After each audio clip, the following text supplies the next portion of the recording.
ఉన్న గౌరవం, మనమంటే అభిమానించే గ్రామస్తుల చేత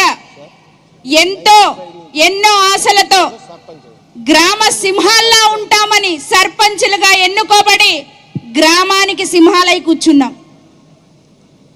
ఎందుకంటే ఒకప్పుడు సర్పంచులంటే రాష్ట్రపతి తర్వాత చెక్ పవర్ కలిగినటువంటి ఏకైక నాయకుడు సర్పంచ్ అనేవారు.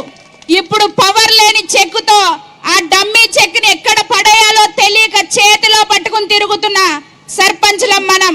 అవునా కాదా?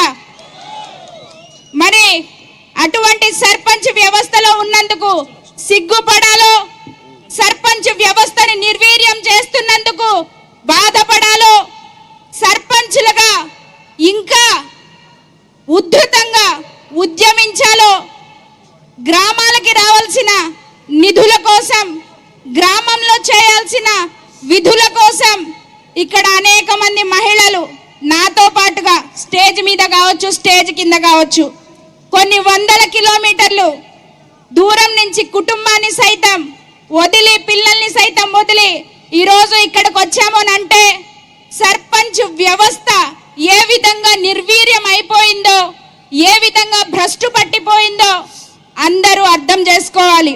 సార్, ఒక్క నిమిషం మీరు నాకు టైం ఇవ్వాలి. సర్పంచ్కు ఉన్న విలువ, సర్పంచ్కు ఉన్న ఔన్నత్యం, సర్పంచ్కు ఉన్న గౌరవం గురించి మా మామగారు చాలా సార్లు చెప్పారు. ఈ విషయాన్ని నేను చెప్పాలి. ఎందుకంటే నా కుటుంబం కొవ్వూరు నియోజకవర్గం సార్ గురించే సార్, ఇది చంద్రబాబు నాయుడు గారి గురించి మా మామగారు చాలా సార్లు చెప్పారు. కొవ్వూరు మండలం కాపవరం గ్రామ సర్పంచ్గా నేను పనిచేశాను సార్. దాదాపుగా మా కుటుంబం 58 సంవత్సరాలు పాలించింది సర్పంచులుగా. మావయ్య గారు వాళ్ళ ఫాదరు, మావయ్య గారు, మా అత్తగారు. కొవ్వూరు నియోజకవర్గంలో పెండ్యాల కృష్ణబాబు గారు ఎమ్మెల్యేగా ఉన్నప్పుడు, ఇమ్మని రాజేశ్వరి గారు జడ్పీ చైర్మన్గా ఉన్నప్పుడు మీరు ముఖ్యమంత్రి వర్యులుగా మా గ్రామానికి వచ్చారంట. వచ్చినప్పుడు ఈ కాంగ్రెస్ పార్టీ కండువా చూసి కృష్ణబాబు గారు, అప్పుడు మా అత్తగారు సర్పంచ్గా ఉన్నారు, ఉంటే కృష్ణబాబు గారు వాళ్ళందరూ కూడా వాళ్ళు కాంగ్రెస్ వాళ్ళు వద్దు, వాళ్ళని పిలవద్దు అని పిలవలేదంట సర్పంచ్ని. అప్పుడు చంద్రబాబు నాయుడు గారు సీఎంగా ఆ గ్రామానికి వచ్చి అక్కడ ఉన్న మీటింగ్ ఆపేశారంట. మీటింగ్ ఆపి జడ్పీ చైర్పర్సన్ ఇమ్మని రాజేశ్వరి గారికి చెప్పారంట, వెళ్ళి ముందు సర్పంచ్ గ్రామానికి ప్రథమ పౌరురాలు తను, పార్టీలకి అతీతంగా ఆమెను తీసుకొచ్చి ఇక్కడ కూర్చోబెట్టాలి అని చెప్పినటువంటి మహానేతతో ఈ రోజున ఈ స్టేజ్ పంచుకున్నందుకు, ఈ అవకాశం నాకు వచ్చింది ఒక సర్పంచ్ గాని గర్వపడుతూ. ఇందాక నుంచి నేను పదే చూస్తున్నాను, మా రాజేంద్ర ప్రసాద్ గారు అంటున్నారు మా నిధులు దొంగలించబడ్డాయి. సార్, మన రాష్ట్రాన్ని పరిపాలిస్తున్నదే ఒక దొంగ అయినప్పుడు ఒక దొంగ దొంగలించక ఇంకేం చేస్తాడు?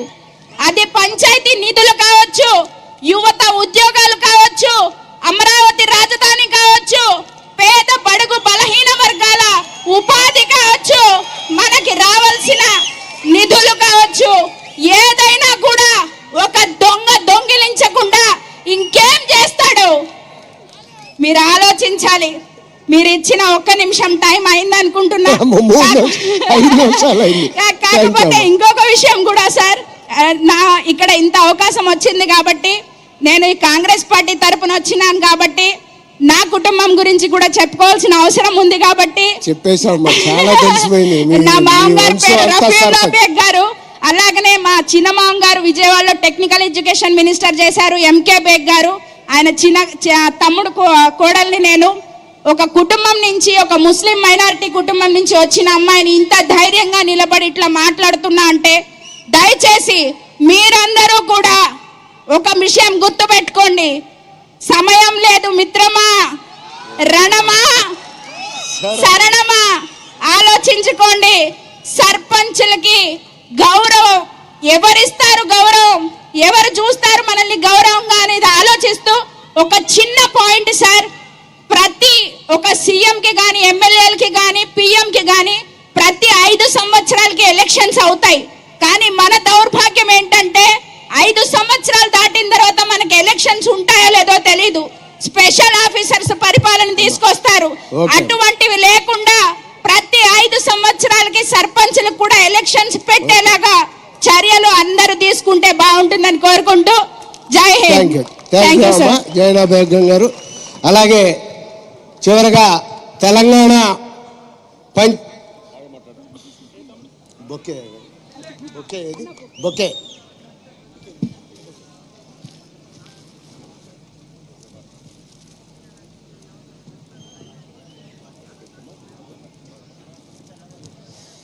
ఇప్పుడు తెలంగాణ